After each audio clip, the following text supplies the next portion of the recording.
Welcome back, my friends, to TFT Hyperroll with Autarch, and a build I just feel I have to do because I've gotten too many messages about it and the fact that I was ignoring it, so yeah, we're gonna do it. And it is important to note I got Illaoi and Amumu in the opening round. It's the only reason I ended up doing this. Normally I would have grabbed that Dryad crest and gone straight for Dr. Eeper, but because I had Illaoi and Amumu, I had something else in mind. Nothing there is exactly what I'm looking for. However, you can clump Wardens, so Keepers it is. So the build is Warden's Snipers.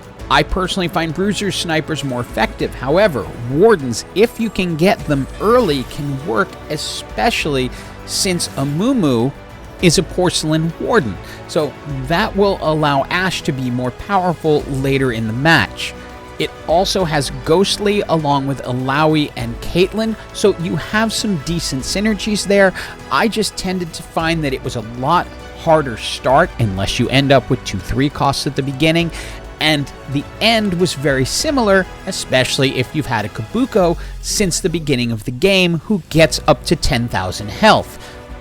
What's also helping here is Keeper is giving them that shield and the fact that 2 of our Wardens self-heal. That's changing the equation for this particular match. But I'm telling you, I've done this a bunch of times, and unless you manage to end up with this type of combination, you are much safer with the Bruisers at the beginning. But this is going to look very, very strong for a while.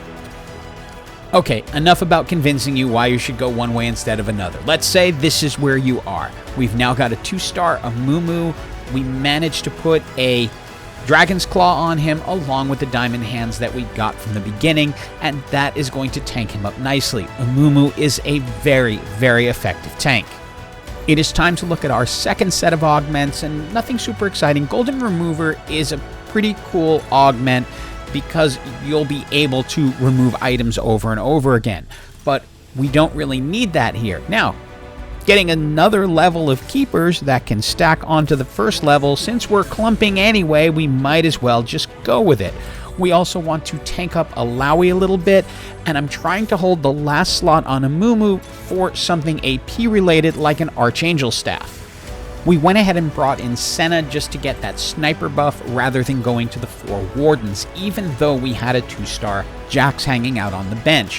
One of the nice things with Wardens is that there is a 5-cost Warden, so you will be able to get a legendary into the build, unlike something you can do with the Bruiser Snipers, which gives you a slightly better full-on win condition.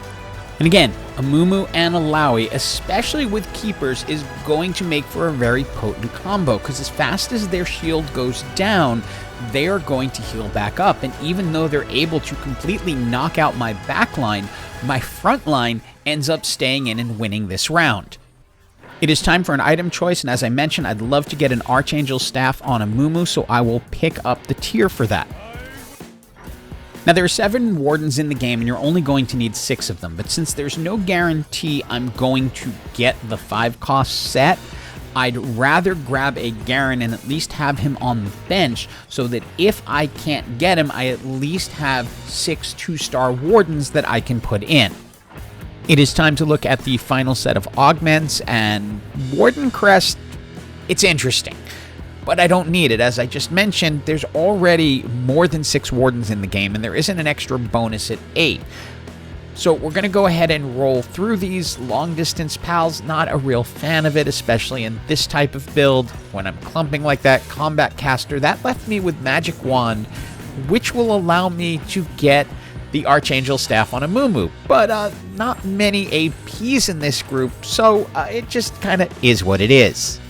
I managed to find an Ashe, but it was a little too late to bring her into the match, so we're still stuck with a 1-star Senna in the back, which while that does give a little bit more power to Caitlyn when she ults, the backline isn't really strong. The front line really does its job there and holds things up for a long time. As you can see, it goes into overtime, but there's just not enough in the backline to clean it up.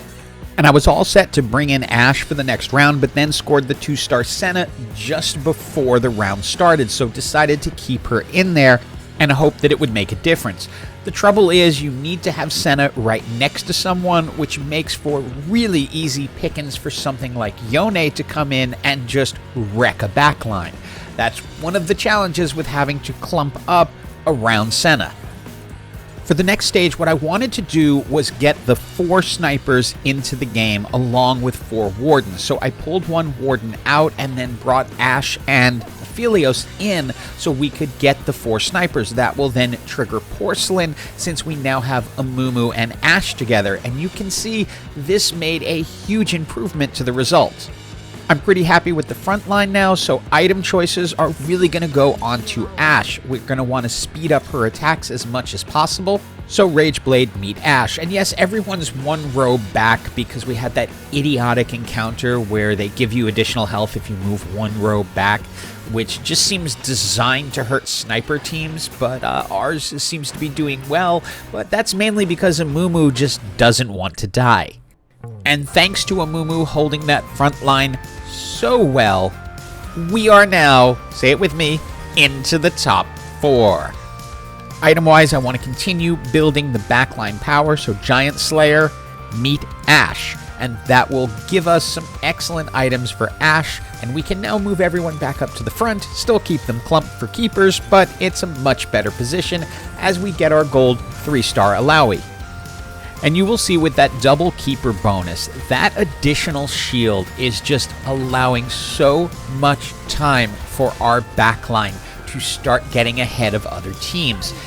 We're halfway through before they start even eating into the original health of our wardens, who pretty much stay entirely intact as a group as we finish that round. Now you will notice I decided to take a giant risk on something.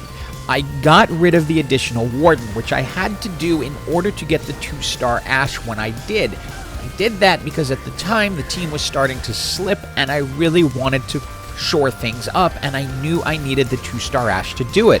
But now we don't have a spare warden and we need to hope to get the 5 cost.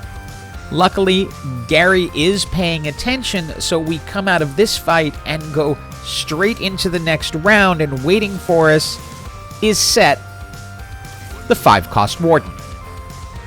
Final item choices of the game, and we likely just want to pump up Set because our team is otherwise pretty set. Yeah, that was awful. But we're just going to grab items that are good for Set, and that's going to be all pretty much AD items.